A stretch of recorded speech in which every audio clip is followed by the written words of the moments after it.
Bulletin में बात करेंगे बांग्लादेश की। बांग्लादेश में एक बार फिर से मोहम्मद यूनिस की मुसीबतें बढ़ती नजर आ रही हैं। छात्रों के बाद अब रेलवे कर्मचारियों ने मुसीबत खड़ी कर दी है। बांग्लादेश में हड़ताल पर गए हुए हैं रेलवे कर्मचारी। 400 ट्रेनों का संचालन प्रभावित हो रहा है। इससे पूरे बांग्लादेश में ट्रेन सेवा ठप हो चुकी है। हड़ताल से बांग्लादेश की रेल सेवा ठप हो चुकी है। पहले छात्रों ने रात भर बवाल काटा सड़कों पर, उसके बाद अब रेलवे कर्मचारी हड़ताल पर चले गए हैं, जिसके चलते रेलवे सेवा बांग्लादेश में पूरी तरीके से ठप है। ऐसे में मोहम्मद यूनिस की मुश्किलें लगातार बांग्लादेश में बढ़ती जा रही है। यानी कि अपने यहाँ लगाई हुई आग में अब मोहम्मद यूनिस जो हैं वो झुलसना शुरू हो चुके हैं।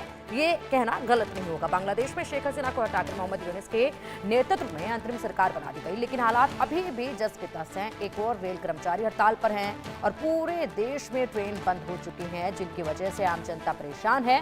वहीं दूसरी ओर छात्र एक बार फिर सरकार के खिलाफ सड़कों पर उतरते नजर आएंगे। बहुत जल्द उन्होंने यूनिस सरकार को चेतावनी दी है कि अगर उनकी मांगे नहीं मानी गई तो वह देशव्यापी प्रदर्शन पर उतर आएंगे।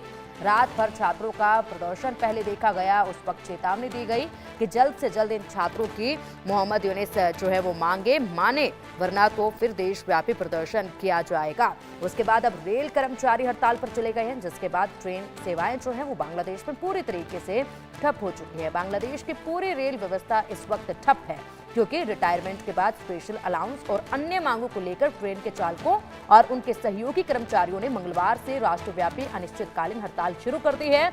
इसको लेकर रेल अधिकारियों और ड्राइवर यूनियन के नेताओं के बीच में बैठक भी हुई थी, जो कि बेनतीजा साबित हुई। रेल कर्मियों की हड़ताल की वजह से यात्रियों को परेशानियों का सामना करना पड़ रहा है। यात्री स्टेशन पहुंच रहे हैं और ट्रेनों का इंतजार कर रहे हैं, लेकिन हड़ताल की वजह से स्टेशन पर ट्रेनें ही नहीं पहुंच रही हैं। हालांकि रेल अधिकारियों ने पहले ही ऐलान कर दिया था कि कोई भी ट्रेन रात 12 बजे के बाद शुरू नहीं होगी और जो ट्रेनें रास्ते में होंगी उन्हें गंतव्य स्थान तक पहुंचा दिया जाएगा। उसके बाद वो रेल आगे नहीं चलेंगी। बता दें कि बांग्लादेश में रोजाना 350 से ज्यादा यात्री ट्रेनें चलती हैं, जिनमें से 100 से ज्यादा इंटरसिटी ट्रेनें हैं। इसके अलावा बांग्लादेश रेलवे 35 से ज्यादा मालगाड़ियों का संचालन भी करता है और ऐसे में मैन पावर की कमी की वजह से loco pilot, assistant loco pilot, guard, ticket tracker समेत कई रेल कर्मचारी अपनी ड्यूटी से कई घंटे ज्यादा काम करते हैं और इसके लिए उन्हें अधिक वेतन दिया जाता है। उन्हें 2021 तक उनके अतिरिक्त काम के वेतन के आधार पर पेंशन लाभ भी हुआ, लेकिन उस साल नवंबर में अवामी लीग सरकार ने अतिरिक्त काम के आधार पर पेंशन लाभ देने से इनकार कर दिया। अब रेल कर्मी अपनी मांगों को लेकर हड़ताल पर उतर आए हैं।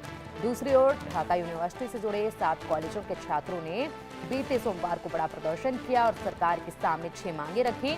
इतना ही नहीं, छात्रों ने अपनी मांगों को पूरा करने के लिए डेडलाइन भी तय कर दी। अगर तय समय में ये मांगे नहीं मानी जाती हैं तो छात्रों का यह आंदोलन देशव्यापी हो सकता है। और ऐसे में एक तरफ छात्र जो हैं वो दोबारा से सड़कों पर उतरने की प्लानिंग कर रहे हैं। पहले वो बवाल काट चुके अपनी मांगों को लेकर, तो वहीं दूसरी तरफ अब ये रेलवे कर्मचारी जो है वो भी अपनी मांगों को लेकर यहाँ रेलों की सेवाओं को ठप करके बैठे हुए हैं। ऐसे में मोहम्मद यूनिस के लिए बड़ी मुश्किलें एक के बाद एक बढ़ती जा रही है बांग्लादेश में। अब देखने वाली बात ये होगी कि आखिरकार बांग्लादेश में मोहम्मद यूनिस किस तरीके से इन तमाम समस्याओं का समाधान निकालते हैं, क्योंकि अब धीरे धीरे करके माहौल जो है बिल्कुल उनके खिलाफ बांग्लादेश में बनता नजर आ रहा है। जिस तरीके से कयास लगाए जा रहे हैं कि मोहम्मद यूनिस को बहुत जल्द बांग्लादेश छोड़कर भागना पड़ सकता है, उसके हालात जो है वो अब से बनते नजर आने लगे हैं। और ऐसे में अब मोहम्मद यूनिस क्या करते हैं?